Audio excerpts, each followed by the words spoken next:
Shalom saudaraku yang terkasih di dalam Tuhan kita Yesus Kristus.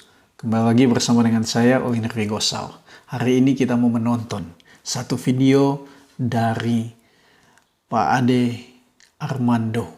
Kita lihat bahwa dia mengkritisi salah satunya Ustadz Yahya Walloni, saudara. Kalau kita yang mengkritisi biasanya dihujat oleh pengikutnya. Tetapi sayang sekali banyak hal hoaks, kebohongan yang dia sampaikan. Tetapi orang masih mau percaya kepada dia. Kita lihat videonya. Banyak hal yang kita juga bisa pelajari dari wabah corona ini. Salah satunya adalah soal agama. Kita sekarang belajar bahwa beragama tanpa berakal memang bisa membahayakan. Ada banyak contohnya.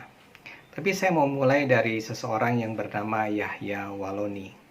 Dia ini terkenal karena kontroversial.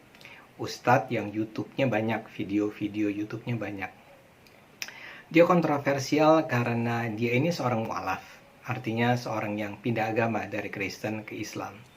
Tapi kemudian sebagai seorang ustadz, dia senang sekali menyerang Kristen, menjelek-jelekan Kristen.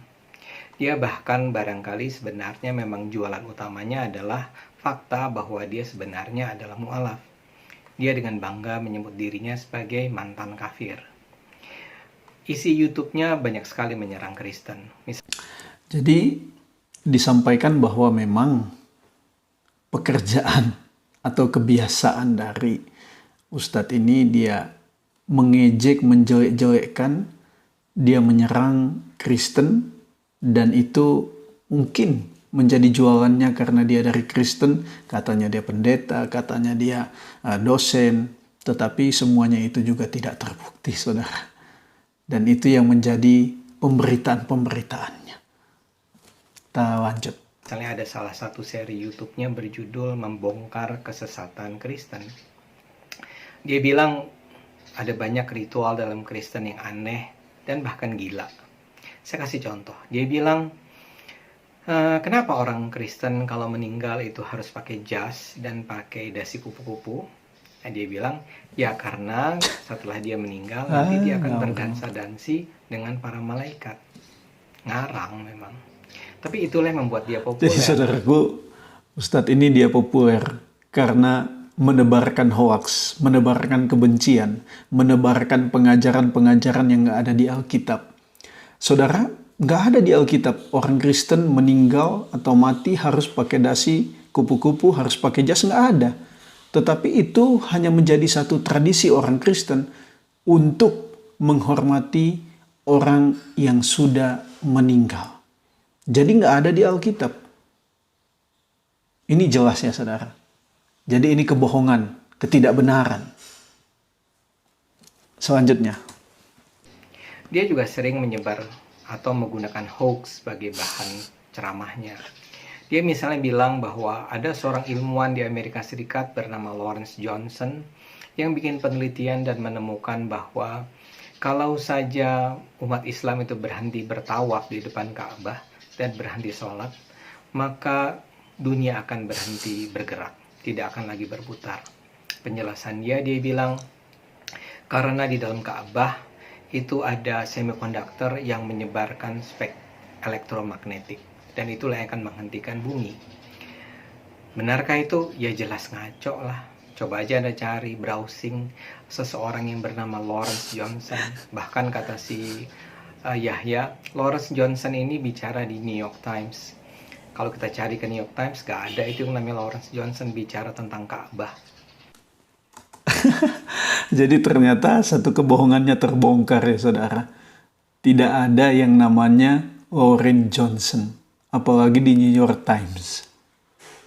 Sudah dicek, dan kalau saudara mau cek sendiri lagi, silahkan. Artinya ini kebohongan untuk menyenangkan telinga umat. Untuk menyenangkan telinga umat, dia pakai kebohongan. Data-data yang palsu sepertinya dia tahu nama-nama hebat ya. Tapi ternyata bohong saudara. Hoax. Waduh, gawat. Yahya juga bicara tentang ada seorang astronot di India, seorang perempuan yang bilang bahwa ketika dia di bulan, dia mendengar ada azan 5 kali sehari dari bumi. Ini juga ngarang. Anda cari saja bukti-buktinya di internet, nggak ada. Dan ini udah berulang kali dibantah. Tapi bagi orang seperti Yahya, ini nggak masalah. Dia terus menyebarkan hal-hal semacam itu. Oh ya, untuk info. Jadi memang kesenangannya menebarkan hal-hal yang nggak benar, padahal sudah dibantah. Bagi dia tidak masalah. Karena itu mungkin mendatangkan sesuatu untuk dia, kita tidak tahu juga. Jadi pada dasarnya berhati-hatilah dengan ustadz yang satu ini, karena dia menebarkan hoaks, menebarkan ketidakbenaran. Dia hanya menyampaikan kebencian-kebencian. Saudara, bagi umat muslim, saudaraku, berhati-hatilah. Mari kita mendengarkan ceramah-ceramah yang baik, yang membangun iman kita, bukan ceramah yang hanya membuat kita membenci orang lain, bahkan juga mendengarkan hoaks yang menyenangkan telinga kita, saudara. Informasi saja, dia adalah seorang pencinta Anies Baswedan, pecinta Prabowo, pecinta Presiden Soeharto, dan pembenci Jokowi, pembenci Ahok, pembenci Quraisy Shihab. Nah, orang semacam ini terus menyebarkan kebohongan, dan yang terbaru adalah soal corona. Dia bilang corona itu hanya akan mampir ke orang-orang munafik. Jadi jangan takut, dia bilang kepada orang Islam, selama Anda beragama Islam dan soleh, corona tidak akan menyerang Anda. Karena itulah kemudian dia menghina Saudi. Dia bilang Raja Salman itu sekarang itu kehilangan keberanian, pemerintah Saudi itu kehilangan keberanian, kehilangan keimanan, karena melarang yang namanya naik haji, melarang yang namanya umroh. Dia bilang kenapa harus takut?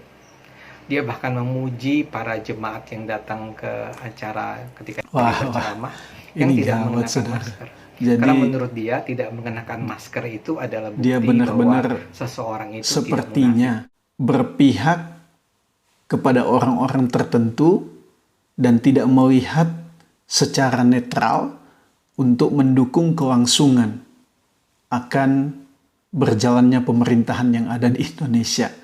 Ini gawat. Bahkan dia katakan terkadang orang lain itu munafik. Ini benar-benar menyedihkan. Padahal orang-orang yang dia katakan munafik pun sering sekali mereka adalah orang-orang yang taat beragama. Bahkan juga pemerintah Saudi dikatakan sama dia orang-orang itu mereka takut dengan corona. Saudara, kita harus tahu bahwa virus corona ini adalah virus yang sangat berbahaya, mematikan, dan bisa terjangkit ketika kita mungkin bersentuhan, ketika kita dalam kerumunan. Ini berbahaya sekali. Karena itu tindakan-tindakan untuk tetap di rumah, untuk memakai masker, untuk jaga jarak, itu benar-benar ditekankan, dihimbau oleh pemerintah supaya berhati-hati. Jadi saudaraku, ketika dia memuji orang yang tidak pakai masker, ini berbahaya. Ini bagi saya kebodohan. Karena dia memuji orang yang bisa terjangkit. Kalau mati orangnya, apakah dia bertanggung jawab, saudara? Nah ini saudara, jadi sekali lagi, seperti kata Ade Armando, beragamalah dengan akal sehat.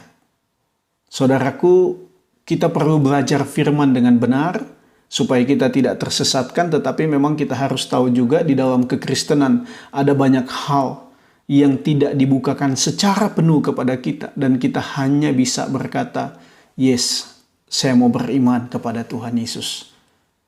Dan Alkitab saya mau percaya sepenuhnya.